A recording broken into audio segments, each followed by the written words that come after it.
Let's simplify this expression. Remember that I is the imaginary number. So we remember that I equals the square root of -1. We will use that piece of information later in the problem, but not right here at the beginning. Let's begin by doing what we know to do. So we're going to go ahead and multiply the numbers here. -3 times 6. Well, -3 times 6 gives me -18.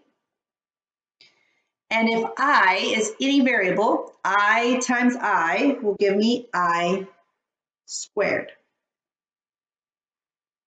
Now remember, I is square root of -1. So let's make that substitution at this point. We're going to substitute the square root of -1 in for I. Notice I was very cautious by putting parentheses there.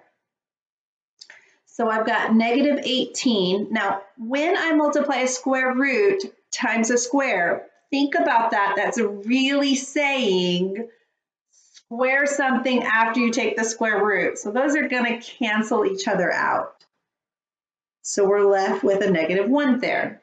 So -18 times -1 gives me just 18 without any more imaginary numbers.